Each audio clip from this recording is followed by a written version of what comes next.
Hello everyone and welcome. Welcome to this Our Flower Communion service. So welcome whether you are joining us online or whether you are here in Newcastle. I'm Louise, I'm leading Our Flower Communion service. If you are online, it will look a little bit different because I am both leading the service and hosting. So instead of seeing the full room, you will mostly see just me. Also, I am recording the service on the computer, just a little bit of admin work, but just so that you know, the recording will feature only my video and we won't share anything personal. So that's just to let everybody know that that's what's happening. So we begin, as we always do, by saying aloud the values that unite our community, Newcastle on Tyne Unitarians. As free thinkers, we do not have a statement of what we all believe, because what we have is a statement of the values we hold in common as we journey together. We welcome all who seek the meaning of life and who believe that human spirituality is wider than any one tradition and deeper than any one set of opinions. With respect for our Christian origins, we seek to explore truths from all sources. Our fellowship gives us strength and encouragement in daily living. And it's our tradition here that we start by lighting a candle, chalice candle, which I'm just going to get. If you could pass that to me, Norman, that would be lovely. Thank you. For those of you wondering online, we meet in the university and they prefer us to use the electric candles, so this is what we've got. These words were shared with us recently by Reverend Tony McNeil, who is a great friend of our congregation. It's called For the Moon, and I wanted to share it today.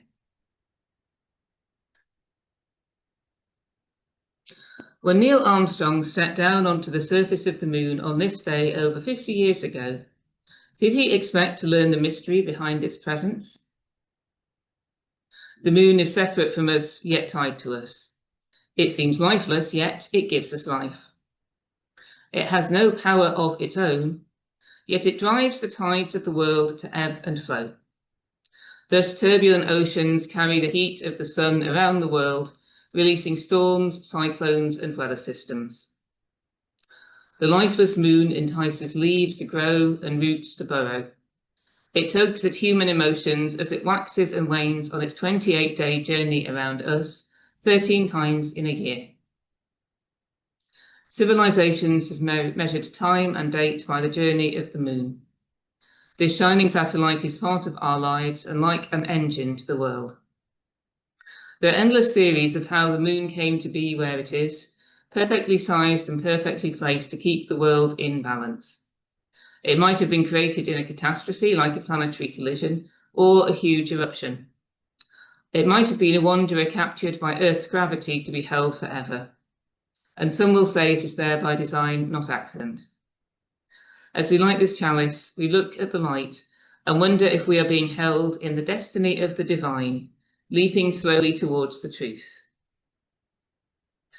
I will place the candle back on its chalice, and we will shortly sing, and I'm just finding our lyrics for our folks online.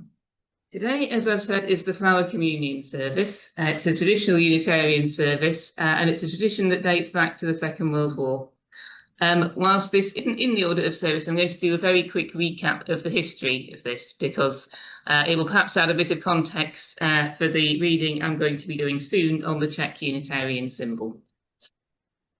So the Flower Communion service originated in the years of the Czechoslovakian Republic before the Second World War. Reverend Dr. Norbert Čapek, who was a former Baptist minister, founded the Unitarian Church in Prague in 1921.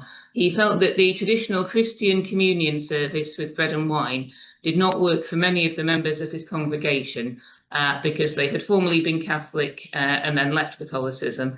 And some were also from a Jewish tradition and found that communion was not some part of their spiritual tradition. So he turned to the native future of the countryside for elements of a new communion, which would be genuine to them. It became one of their most significant services and was soon introduced in other Unitarian congregations. Traditionally, what his congregation would do would be for everybody to go forth, collect a flower and bring it to the service. They would each bring it, place it on the altar at the front, obviously, and then at the end of the service, each of them would take a different flower away to symbolise the sharing of the community's gifts and their strength together. We're doing this today with flower cards, not actual flowers, though we do have some actual flowers here with us, just to make it a little easier for everybody to join in equally, because the folks online are going to be taking some flowers as well. So I am about to just screen share for those on Zoom a quick picture of some flower cards, which I hope you'll be able to see. If not, this really isn't going to work. So for those of you online, I hope you can see some flower playing cards. Take a look at them. If you need me to zoom in, let me know. And just think about the flowers. Pick one as you will.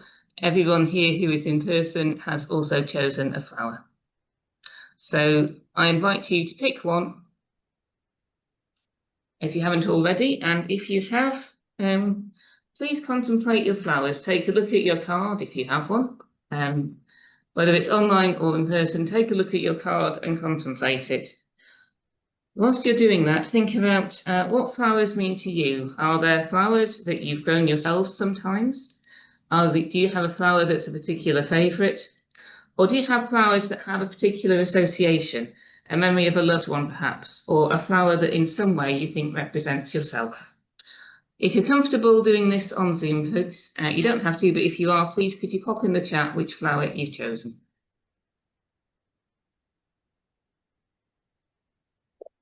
And whilst we're doing that, I'm going to do a very brief Zoom tour. You'll be able to see this on the little thumbnail of mine, so that's me. These are some of our flowers in our tea urn, which I've pressed into service as a weird flower vase. And everybody, I'm just going to do a short tour around like this. So this is our room. And you can see David at the back who's doing our music, Norman, Jane, and Kay. And online we have Rebecca, Jiangwei, and Paul.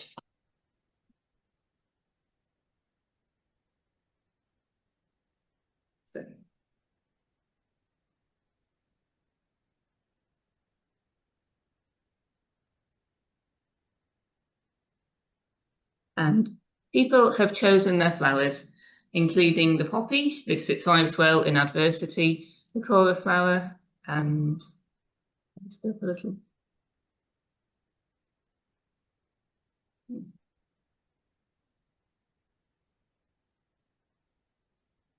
And the Dutch iris.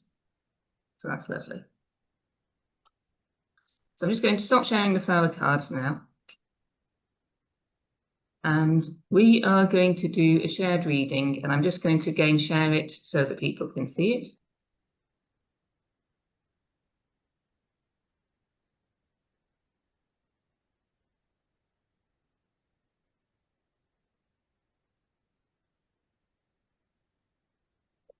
So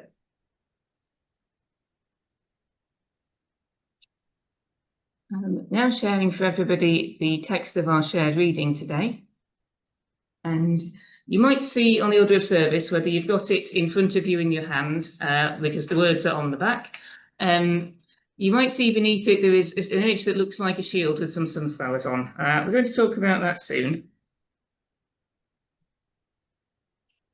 But for now, let's say together our shared reading. In this, our time together, we celebrate the beauty of the earth, which is our home. Manifest to us, especially at this season, in the loveliness of flowers. We celebrate also our coming together to make a community, each of us bringing ourselves, symbolised in the flowers of our hearts, that each will place with the others as we enter this, our certain spiritual home. We come together also to remember and give thanks for human sacrifice, which has enriched our heritage and bought for us the freedoms we enjoy. Praise be to the eternal truth of our lives, for all that is beautiful, all that is shared, all that is given and received in love.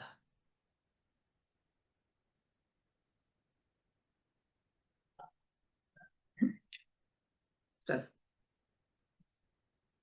Flower Communion is sometimes called the most distinctively Unitarian service, and obviously it comes from Czechoslovakia, or what was Czechoslovakia, and it's now Czech Republic and Slovakia. If you've seen on the order of service, there is a small device that looks like a shield towards the bottom of that shared reading, and I'm going to zoom it in a little. This is the Czech Unitarian symbol, which consists of two sunflowers. That is taken from the church. It was the same church that Norbert Čapek himself spoke in, which is the Unitarian Church of Prague. I was there a couple of years back, so I took the picture. So a writer called Václav Rubers wrote about what the symbol means, and I thought it was quite an inspirational piece, so I'd like to share that with everybody today. He describes it, and this version is not, the version that's on the order of service isn't fully covered, so you'll just have to imagine the colours. Use your imagination, folks, I'm sure we can all do it. The foundation of the symbol is the shield of blue. In its centre, there is a large red U placed, in which are growing two sunflowers with green leaves. The crown of the sunflowers have bright yellow-orange. In the centre of the top edge of the shield, there is a golden sun sending its light beams down. There is a sign in the symbol with the Latin phrase, Veritas Vicit, the truth wins. The meaning of the symbol is as follows. The shield expresses the defence of spiritual values and everything which is holy to us. The sun, the ancient Slavic symbol of God, occupies a dominant position on the shield. The sunflowers turn towards the sun, absorbing the sun's life-giving sunbeams, which gives life and warmth. As the sun shines on the soil, it helps the process of creating a nourishment for the sunflowers. Sunflowers symbolize humankind. One is taller than the other, but it does not feel superior to the other. This is a reminder that when someone is stronger physically, spiritually, or otherwise, they need to help, protect, and support the less strong one. They should walk hand in hand towards a higher level of being. Every person is different, original, and has their place on earth. Since the symbolic divine sun shines on everyone equally, people are equal before it and are an inseparable part of nature. Flowers symbolize the fellowship of people, marriage, partnership, and other forms of relationships. The sun, as the symbol of God and divine truth, stands for what is the highest value: wisdom, beauty, truth, and justice in life. In this sense, God is understood as the light and sun which gives nourishment to our thoughts, feelings, and understanding. The roots of our being are rooted in the native soil placed in the base of the letter U to abbreviate the name of our religious tradition. The arms of the U are like protecting pillars for the sunflowers, to symbolize the spiritual shelter, protection, and defense provided by Unitarian community. The symmetry of the letter U represents harmony, peace, and justice. The golden color in the symbol is the color of the sun, the giver and sustainer of life on earth. Orange is the color of energy and life optimism. Green is the expression of hope, plenitude, and generosity. Red symbolizes warmth, dedication, and courage. Blue is the colour of the sky, peace and responsibility. When you meet troubles in your life, look at the symbol and think of its meaning, especially the warmth and energy coming out of the sun, and may its light warm your soul. Our second reading today is one we had at our very first ever Flower Communion service. You'll have noticed that I've called this, subtitled it Flowers of Remembrance. There is a reason for that. This reading is For Flowers Have the Gift of Language, and it's by the American writer Richard S. Gilbert. Speak, flowers, speak. Why do you say nothing? The flowers have the gift of language. In the meadow they speak of freedom, creating patterns wild and free, such as no gardener could. In the forest they nestle snug carpets under the roof of leaf and branch, making a rug of such softness. At end tip of branches they cling briefly before bursting into fruit sweet to taste. Flowers, can you not speak joy to our sadness, and hope to our fear? Can you not say how it is with you that you colour the darkest corner? The flowers have the gift of language. At the occasion of birth, they are buds before bursting. At the ceremony of love, they unite lovers in beauty. At the occasion of death, they remind us how lovely is life. Oh, would that you had hope. Would that you had voiced silent messages of hope. Would that you could tell us how you feel arrayed in such beauty. Flowers have the gift of language. In the dark depths of a death camp, they speak the light of life. In the face of cruelty, they speak of courage. In the experience of ugliness, they speak the persistence of beauty. Speak, messengers, speak, for we would hear your message. Speak, messengers, speak, for we need to hear what you would say. For flowers have the gift of language. They transport the human voice on winds of beauty. They lift the melody of song to our ears. They paint through the eye and hand of the artist. Their fragrance binds us to sweet-smelling earth. May the blessing of the flower be upon you. May their beauty beckon to you each morning, and their loveliness lure you each day, and their tenderness caress you each night. May their delicate petals make you gentle. May their eyes make you aware. May their stems make you sturdy, and may their reaching make you. So let's take a moment for meditation. So if you have a flower card with you here, you may want to take a look at it. If you are online, I'm going to put the cards back up on screen.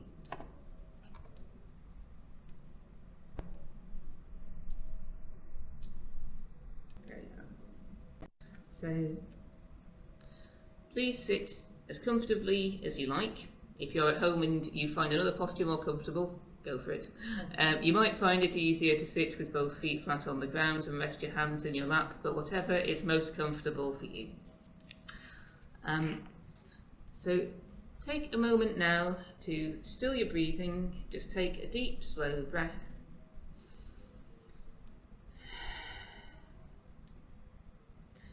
Relax. Take a moment now to contemplate the flower. Notice how each flower, however different its shape, has a centre, a focal point from which everything radiates. Ask yourself where your own centre lies.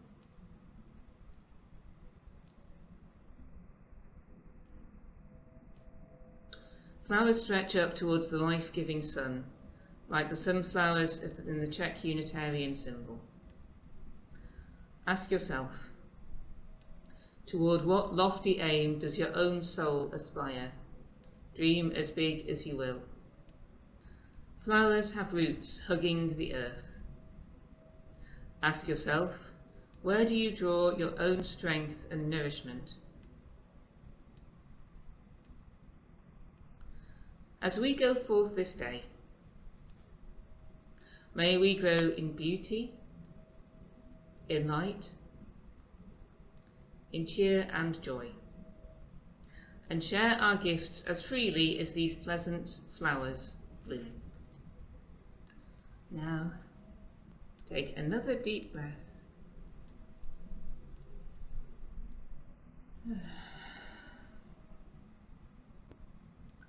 If it helps, stretch a little. You may find it helps to move your fingers and toes, and just bring your awareness from the flower back to the room.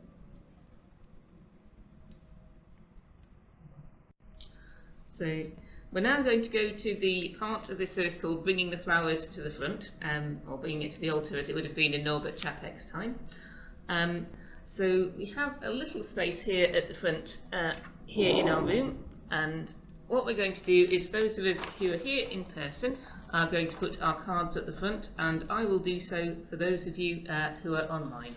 So please bring your flowers to the front, and for those who are online, I'm bringing the Dutch iris, the poppy, which thrives in adversity. We have here a cornflower, and a favourite of mine when I was a kid because I thought they had a cool name, the snapdragon. So let us place all of these at the front.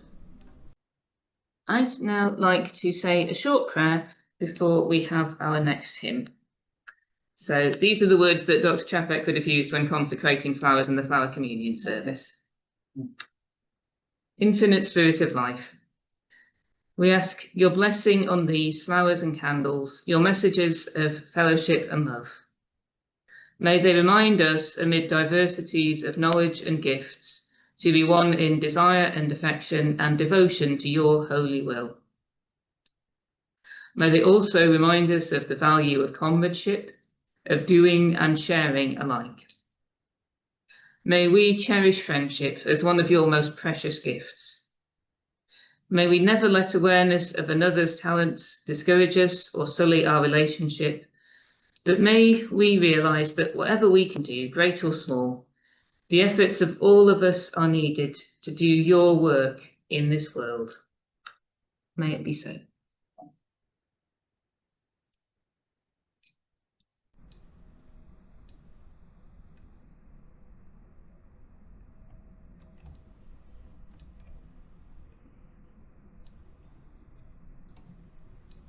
Now, at this point in the service, I did think of doing a musical interlude, and I think we will still have that. But I think, given that time is mounting on a little, we might play that music at the end of the service.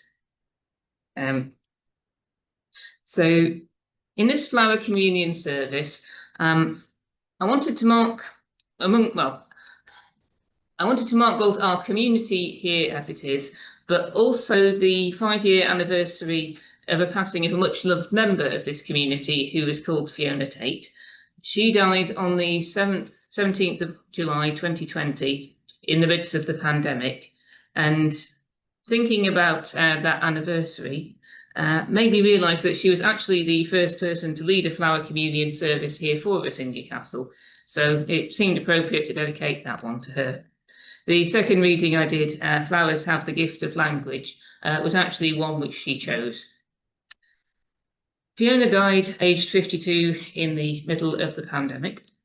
Many of us virtually attended her funeral because we couldn't really gather in person very easily, which was led by Reverend Tony McNeil, who wrote the reading we had at the start about the moon.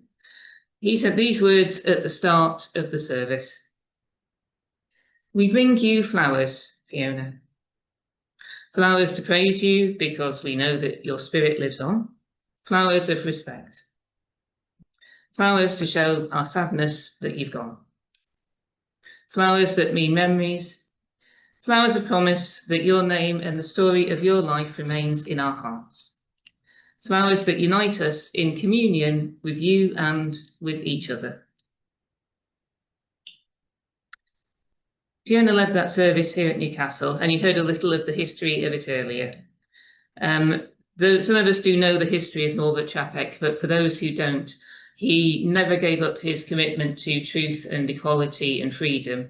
And sadly, he was eventually executed by the Nazi regime for refusing, essentially. They said it was because he was listening to the BBC, but by that point it was the case they simply couldn't allow anyone who stood against them to continue to be. So sadly, he was killed in a concentration camp. But his wife escaped to America, and she took the Flower Communion tradition with her, and the American Unitarian Universalist congregation started to practice it there, and it's now made its way around the world to Unitarians everywhere.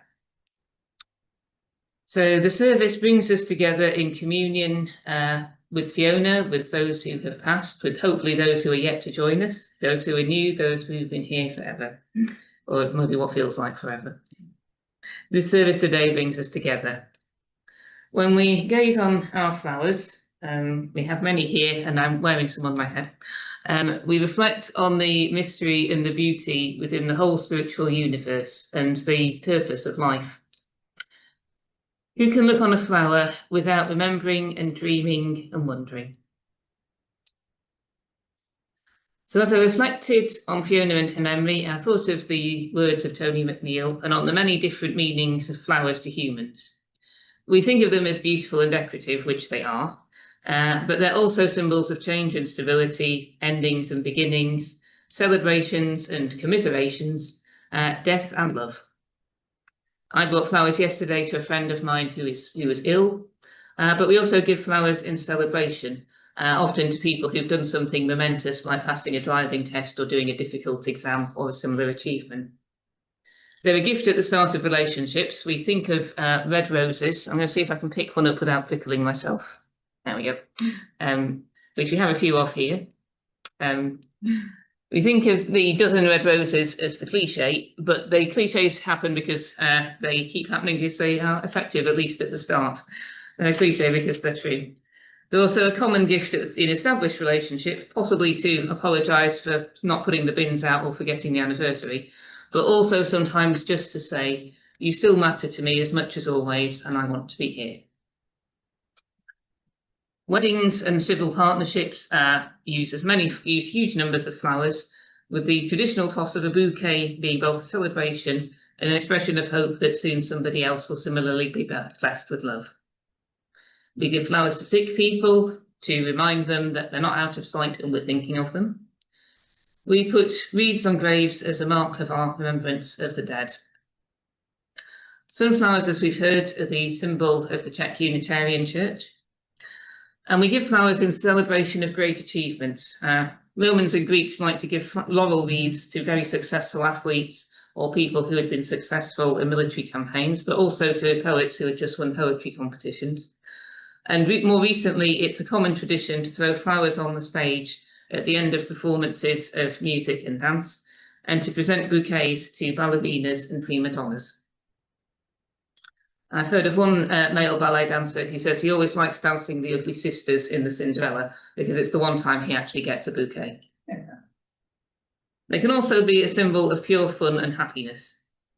Recently, people who go to music festivals have started wearing flower crowns, which I'm doing now. Usually artificial ones because they last better, and really for no reason other than because it looks pretty and because it's fun. In the case of my team, we also had them so that we could find each other in the dark. I don't know how well the flashing lights are picking up online, but there we go. At Fiona's funeral, Tony McNeill said these words: "Faith assures us that within the great spiritual universe, love flows amongst us, lifting our hearts and minds, encouraging us to be the best we can be." More recently, one of our worship leaders, Kainara, talked about the kleshas we find in yoga: ignorance, egoism, attachment, aversion, and fear of the unknown. Recently, she spoke about how yoga teaches us to move beyond these obstacles to happiness by embracing and accepting the present moment and seeking enlightenment through faith in the path, in the greater order of the universe, in the beginnings and endings, in the cycles of life. And it's a cliche to say stop and smell the flowers, but then you heard what I said earlier about cliches.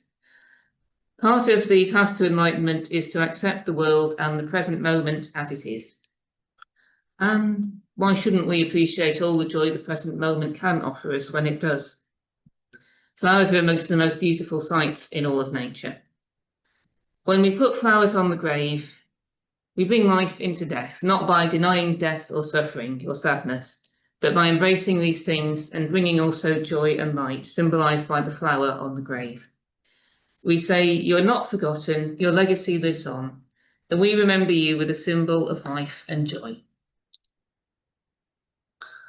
Flower Communion is the service dedicated to love, joy, tolerance, and hope. The tolerance needed for different communities of people to flourish side by side. The joy we feel as members of communities and the love we feel for fellow human beings. And the hope that as the evil regime that executed Norbert Čapek was one day defeated and freedom restored, hope that freedom will always one day triumph. Let us go forth in love. And as we come toward the end of our service, we're going to pick up some different flowers. So for those of you online, I'm going to share the slide again, and I'd like you to try and pick a different flower to what you had before. For those of us who are here in person, please pop up to the front and pick a flower that you didn't have, which I'm just going to do now. 1 minute. Please go.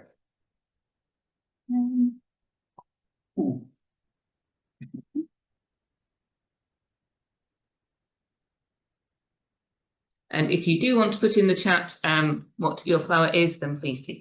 So we have a taker for the snapdragon, Rebecca, and Xiangwei wants the agapanthus. Do we have a snapdragon? Don't have a snapdragon. And I have a couple of spares of those cards, so I will bring them to you. So thank you very much. We have snapdragons, cornflowers, and agapanthus selected online. And I have some spare cards, and if you would like me to post those to you, I'm happy to do that. So we all now have a flower. Please note its shape and beauty and handle it with respect. It's a gift that someone has chosen from any range of choices they could have had, and then gifted and shared. It represents our unique humanity, and therefore deserves our kind touch. May we each take our flowers in love. We ask a blessing as we part. May we go from here to kindle hope, where sorrow's darkness reigns, telling of those who overcame it by the power of the Spirit. In smelling the sweet fragrance of faith's flowers, in breathing the air of compassion, and in opening our hearts to those who suffer, may our souls shine as radiant as the sun. And may the warmth of divine love flow through us to all our neighbours on this good earth.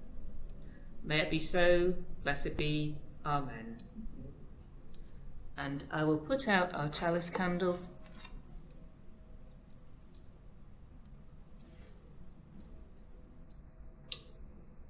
And its light stays with us until we can gather once more.